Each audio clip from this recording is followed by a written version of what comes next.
Wow, can you see us? It's the Twilight episode. Wow. This is brought to you in low Seance. def. 40 Fit Fu. 40 Fit Fu by episode Candlelight. 8. The Twilight episode. Okay, let's... Sorry we're a little bit late, first of all, but we just lost power. Actually, we drove up, we were like ready to do our 40 Fit Fu episode, and then we realized the garage wouldn't open. We're like, oh my gosh, what do we do? We're so used to the garage opening on its own with that button, and then, yeah, so we lost power, and so we are still so dedicated to bringing you these amazing 40 Fit Fu podcasts that we're just gonna do it by candlelight. Right, 40 Fit Fu, episode 8, brought to you by Candlelight. As we like to say, strictly for the grown and sexy. This is going to be about finding the time. This is for the over 40 because, you know, it's rated 40 plus. Right, rated 40 plus. Rated 40 plus. All right, so because we are actually probably going to run out of time and the little bit of sunlight that we have left. Yes, we're literally losing light. As you can see, it's like the apocalypse behind us. Let's talk about it. Let's talk about finding the time to do Kung Fu. Yes. Right? So, finding the time to do Kung Fu, but finding the time to stay fit for Kung Fu, finding the time because we're all so busy in our world. I like to think of it though, instead of finding time, as prioritizing. So to me, instead of saying, oh, I don't have time for something, we usually like to rephrase things in like, well, this isn't my priority right now. And it's completely okay if, you know, fitness and Kung Fu takes the back burner. Once in a while, you have to kind of like juggle things around. I can't juggle, so if I could right now, I'd be doing like a demo where I'm like, da, da, da, da, and I'd be juggling to show you how well I juggle. But, you know, that proverbial juggling, I'm actually quite good at. So I am able to kind of fit a lot of different things into my day, but really, instead of saying I don't have time, because everybody can say they don't have time, but let's be real. If you're watching this right now, you have time. No, I'm just kidding. We like to say if you're on social media or if you're watching TV, if you know you've seen all of the Game of Thrones episodes up until where we're at, waiting for the next year to come out, then you definitely have time. So it's not about time, but we like to say, please just make it a priority. And it doesn't have to be like the top priority, but a priority, right? Only make it a priority if you're going to complain about not being able to do it. Okay. So if you were to say, I don't have the time, I'm too busy, then we can call you out on your bullshit and be like, you're just not making it a priority. If you were to say, I don't have the time for that because I'm choosing to do this other thing and I'm cool with that, I was like, okay, perfect. Fair enough. That is also fair as well. But I think it starts with one, I'm kind of semi-squatting because I just want everyone to know that because the cameras are just a little bit off since we're standing by this. But yeah, I'm not actually as tall as Oscar is. Yeah. Yeah, there we go. This is about right. Okay, so I think it's about being honest and with where you're spending your time, like you said. Okay. So if you watched all of Game of Thrones, how many times a day do you check email? How many times a day do you check your social media? All of these type of things. Now, if anybody is watching and is good at math, how many hours in a week? 168. 24 times 7, right? Let's say hypothetically that you slept an average of 8 hours a day, which you probably don't. That'd be great. I think you're still gonna have like 100 plus hours a week. Then let's say that you work 50 hours a week. We're being like extra conservative. Let's even say 60 hours a week. Okay. You still have about 40 hours a week. So you got your sleep, you got your work, more than normal. And then you're like, but I still gotta spend like 3 hours a day with my family on top of all this. Family. You still have time on top of that. So, as you said, being honest with where you're spending your time, making sure that you realize that you are really in charge of how you prioritize your time. And even if you're working 60 hours a week, you're not really working 60 hours a week. You could probably find time in between there to do things that can benefit you if your goal is to get better at Kung Fu. Right? So, like doing Bai-Fit style in your cubicle. No one ever looks at you strange. Right. But actually, I've had a lot of students tell me that they do, you know, squats or they move around. I mean, and backtracking to previous episodes of what Oscar was saying, it's like you don't have to just straight up do like your kung fu forms, but even just moving and constantly like doing some joint mobility and not being so stagnant, that's also you finding the time. So take that as a win and pat yourself on the back, or tell someone else to pat you on the back. Pat me on the back. Thank you. And then you get a little, you feel a little feel good about it. And so, so that's also giving yourself credit for you definitely finding the time, making it a priority. We also like to talk a lot about how important is it to you, and how important it is for you to do kung fu or fitness. Like if it's something that you said when you started that it was for your health, or for your wellness, or you were saying something like, well, this was something for me, I needed this for myself, it was something that was really important to me, then you definitely need to make it a priority. But a lot of you guys out there have those little humans, they're called children, and you say they suck all of your time and that you can't do it because you have to take care of them and you can't take care of yourself. And we like to always remind you what they say on the airplane, which is when the little masky, daunting thing comes down, like your plane's going down and it's over anyway. No, right. When that comes down, they always say put your air mask on before helping somebody else. So if you're not doing stuff for yourself, guys, then you really aren't going to be able to help the ones that you love. That's a great point. Also, and I will take it in an even more serious note, is we know people who are our age who have had heart attacks. And super busy people. I don't have time to work out. I don't have time to do that. But somehow they found the time to get in an ambulance and spend a day in the hospital. Magically, that time appeared, and then they went back to their normal life. So all I'm saying is that there is time there. And you're going to spend that time somehow, right? The time is going to be spent doing something. I would say take care of yourself first. Your stress levels, your exercise, your fitness, your nutrition. Spend some time, quality time doing that. Oh, we're losing light. We still haven't gotten electricity back.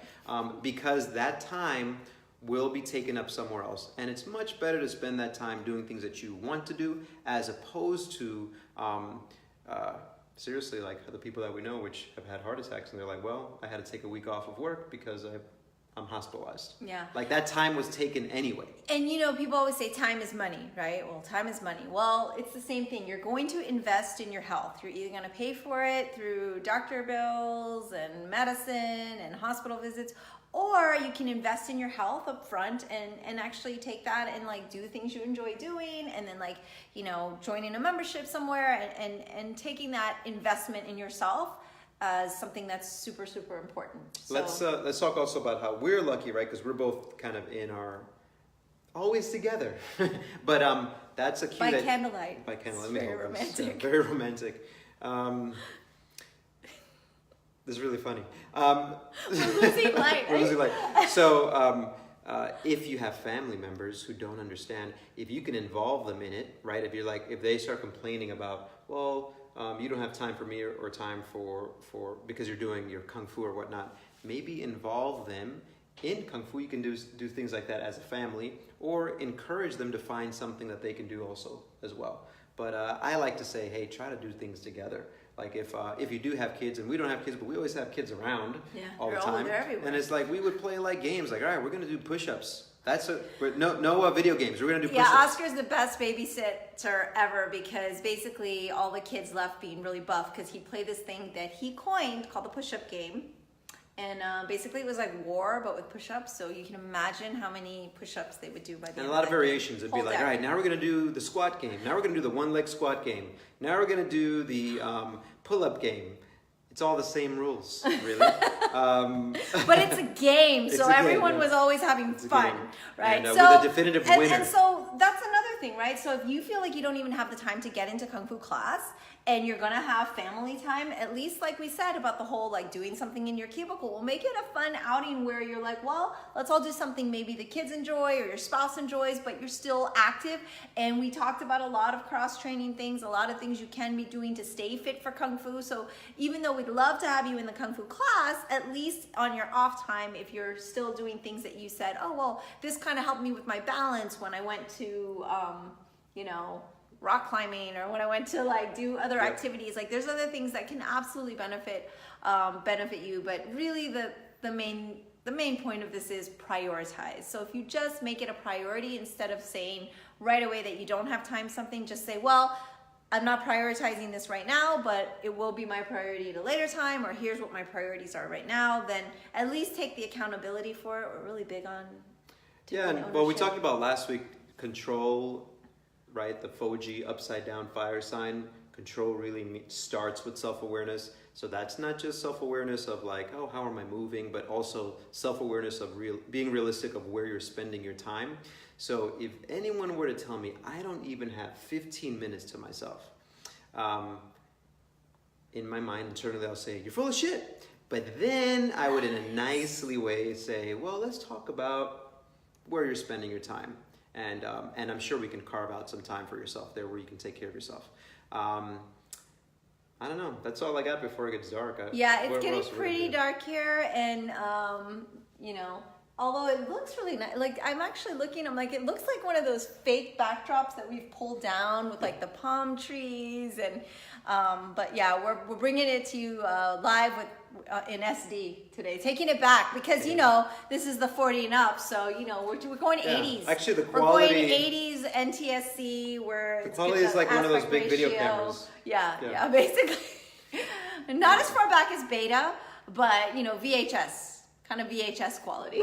Right. But please hit us up if you have any questions. Today we really wanted to actually just tell you to kind of prioritize things. How do you find the time? We're just as busy as you are. You're just as busy as we are. We know, but you just got to make it a priority. Pretty much is reframing your mind is, I think, that's exactly what I was going to say. Is think of it. The great thing about it is that even if you're not able to find as much time as you want, by immediately reframing your mindset to say, well, where am I spending my time? It's going to be an excellent skill that will translate to other stuff because you're always are seeking for solutions, trying to learn from mistakes, as opposed to blaming the world for making us lose electricity. Cruel world, what are we supposed to do? It's so hot and it's fine. So like, for example, for us, it's like we could have pulled in and said, why we have no electricity? But when we pulled in, I was like, oh, you know what? I kind of like candlelight sometimes. And I've got some books I got to catch up on kind reading. of a backstory is really quick because, we're running out of light and everything. But when we had one of the hurricanes come through, we lost power for a week. And we actually didn't really boo-hoo about it. It did get pretty warm, I'm not going to lie. But at the same time, we went to bed earlier. We didn't watch any TV. We read. We practiced Kung Fu, actually. Yeah, we're such when there was sunlight, we're like, all right, I guess we'll go over our forms. Go over our Kung Fu forms? Yeah. We charged up outside of here, got our batteries charged so we could still have our phone. It's not like we were completely uncivilized. I mean, we had water, so that's all you need. But it was actually taking advantage of the given situation and the extra time we were given because when it's hurricane time, things close down. And also, we're just so fortunate. Like, there are people in Puerto Rico that lost power for months, and I couldn't even imagine. And so now, those of you who are in North Carolina and you still don't have power, this is our true empathy right here. We're truly empathizing with you. So, but yeah, it's just one of those things. So yeah, we just try to make the best of it and always just kind of keep a good mindset. Scented candles. Think about that. Yeah, scented candles. All right, listen. The purpose of this 40-Fit Food episode is about time, finding the time. Even if you don't have electricity, but you promise that you're every Tuesday night are going to do a live Facebook 40-Fit Food episode. Just do it. Find the time and commit. And I don't know what else to say. I mean, I think we should like when the incense goes out when you're supposed to be doing Bai Fit Sao, like Grandmaster Chan did in Shawjang. So it's like when the sun has gone down, this episode will be over. No, we're not gonna put you through that torture. We're gonna end this and we'll just tell you next week. But I did want to put out a little bit of a survey. Have you? If 7:30 is a good time. I know a lot of you guys listen back, but those of you who wanted to be live so that you could type questions and on all that live with us, I was wondering if 8:30 is a better time. That'd be post-Oscar eating time, so maybe we'll be either sleepier. We might be sleepier, or he'll be more alert. It could go either way. Who knows? But anyway, maybe we do one while I'm eating. No. Anyway, I wanted to just put that out there. So if some of you would prefer 8:30, just like let us know. But as always, we will be here every Tuesday. So for now, we're planning on our same bat time, same bat place. Hopefully with electricity next week, 7:30. Turn on notifications at Sifu Mimi Chan or Control Your Health. Correct. Thanks for joining us by candlelight. Very special episode. And we're done. Bye, everybody.